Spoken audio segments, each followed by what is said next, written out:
భారతదేశ వ్యాప్తంగా ఒకటే చర్చ. నీట్ పేపర్ లీకేజ్ను నిరసిస్తూ విద్యాశాఖ మంత్రి ధర్మేంద్ర ప్రధాన్ రాజీనామా చేయాలని డిమాండ్ చేస్తూ ఢిల్లీలో చేపట్టినటువంటి కాక్రోచ్ జనతా పార్టీ, జంజీ యువత, సోనం వాంగ్చుక్ మద్దతుదారులు వీళ్ళందరినీ కూడా ఢిల్లీ పోలీసులు ట్రీట్ చేసినటువంటి విధానం, ఆందోళనకారులను ఇష్టానుసారంగా కొట్టడం, ఇవన్నీ కూడా భారతదేశ యువతను కదిలించాయి. దక్షిణాది రాష్ట్రాలతో పాటు ఉత్తరాదిలో సైతం దాదాపుగా అన్ని రాష్ట్రాల్లో కొంతమంది ఢిల్లీకి పయనమవుతుంటే ఆందోళన ఉధృతం చేయడానికి, మరికొంతమంది మాత్రం ఆయా ప్రదేశాల్లో దాదాపుగా అన్ని నగరాల్లో కూడా ఆందోళన జరుగుతున్నాయి.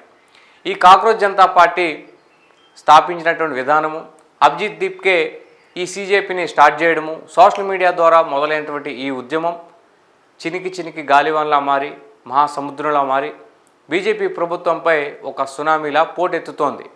సీజేపీకి సినిమా సెలబ్రిటీలు, వ్యాపారవేత్తలు, సామాన్య ప్రజలతో పాటు దేశవ్యాప్తంగా ఉన్నటువంటి యువత ముక్త కంఠంతో మద్దతిస్తున్నారు.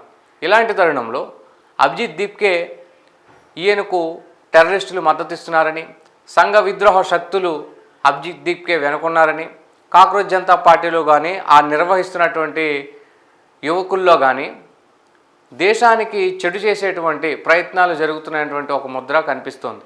భారతీయ జనతా పార్టీకి సంబంధించిన అనుకూల మీడియా ఈ సీజేపీ ప్రొటెస్ట్ను వారికి వ్యతిరేకంగా చూపించే ప్రయత్నం ఒకవైపున చేస్తూనే అభిజిత్ దీప్కేపై దారుణమైనటువంటి హననం జరుగుతోంది. నిజంగా అభిజిత్ దీప్కే వెనుక బంగ్లాదేశ్ ఉన్నా, పాకిస్తాన్ ఉన్నా, ఇంకెవరైనా చట్టపరంగా శిక్షించవచ్చు, న్యాయస్థానాల ముందు నిలబెట్టవచ్చు.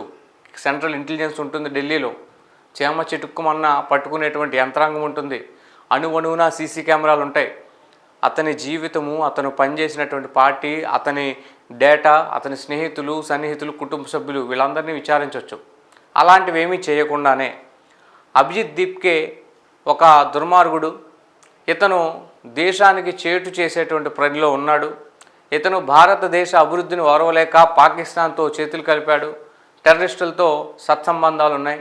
ఇలాంటి ప్రచారము, దుష్ప్రచారము తీవ్రంగా జరుగుతున్నది. దీనికి సంబంధించి యువత అప్రమత్తంగా ఉండాలి. మనం డిమాండ్ చేసింది, యూత్ అంతా డిమాండ్ చేసింది, విద్యాశాఖ మంత్రి ధర్మేంద్ర ప్రధాన్ రాజీనామా చేయాలి. నీట్ పేపర్ లీకేజీకి సంబంధించి మరోసారి అవకతవకలు జరగకూడదు. ఇప్పటివరకు చనిపోయినటువంటి 20 మంది విద్యార్థులు ఆత్మహత్య చేసుకున్న వారి కుటుంబాలకు న్యాయం చేయాలి. 20 లక్షల మంది కుటుంబాలు రోడ్డు మీదకు వస్తున్నాయి. ఒక మనిషి జీవితంలో దాదాపుగా 20-25 ఏళ్ళు చదివిన తర్వాత ఒక ఎగ్జామ్కి అటెండ్ అయ్యేటప్పుడు ఆ ఎగ్జామ్ ఎంత సమర్థవంతంగా నిర్వహిస్తేనే విద్యార్థుల్లోని సామర్థ్యత బయటకు వస్తుంది, వారు అంత మంచి సర్వీసులు చేయగలుగుతారు, వారు ఉద్యోగాలు పొందగలుగుతారు. ఆ పరీక్షల నిర్వహణ సక్రమంగా లేనప్పుడు విద్యార్థి భవితవ్యం ఏమవుతుంది, వారి భవిష్యత్తు ఏం కావాలి? 20 మంది పిల్లలు ఆత్మహత్య చేసుకుని చనిపోవడం అంటే ఈ దేశ చరిత్రలో ఒక ఎగ్జామ్ కారణంగా, విద్యాశాఖ మంత్రి కారణంగా 20 మంది చావులకు బాధ్యుడైనటువంటి ధర్మేంద్ర ప్రధాన్ రాజీనామా చేయాలి కదా. అభిజిత్ దీప్కే కాకపోతే సోనం వాంగ్చుక్, ఆయన కాకపోతే ఇంకొకరు, వీళ్ళెవరు కాకపోతే యువత స్వచ్ఛందంగా రోడ్లపైకి ఏ రోజు కాకపోతే రూపాయన వస్తారు కదా. యువతలోని ఆవేశాన్ని, ఆకాంక్షలను, వారి కోరికలను, వారి డిమాండ్లను సామరస్యంతో పరిష్కరించడం మాని, వారి డిమాండ్లు తెలుసుకోవడం మాని, వారినే సంఘ విద్రోహ శక్తులుగా ముద్ర వేసేటువంటి ప్రయత్నం జరుగుతుంది. ఢిల్లీ ప్రొటెస్ట్లో కూడా చాలామందికి దెబ్బలు తగిలాయి, రక్తాలు వచ్చాయి. ఎంతమందిని ఎవరిని కొట్టినా కూడా పారిపోయిన విద్యార్థి ఒక్కడు కూడా లేడు. భారతదేశ యువత శక్తి అలాంటిది. ఎదురు నిలబడి, రొమ్ము చీల్చుకుని నిలబడి, కొట్టండి సార్ మమ్మల్ని ఇంకా కొట్టండి అంటున్నారు. చూడండి వీడియోలో, ఎవరు కూడా పారిపోలా, దండం పెట్టి పారిపోలా. ఈవెన్ పోలీసులు కొడుతుంటే పోలీసులు పారిపోయారు. ఎంత దారుణంగా ప్రవర్తించారు. రక్తాలు వచ్చాయి, టీఆర్ గ్యాస్ ప్రయోగించారు, లాఠీలతో కొట్టారు, బూటుకాళ్ళతో తన్నారు, ఆడపిల్లలను చూడకుండా చేతులు వేశారు, లాఠీలతో పొడిచారు.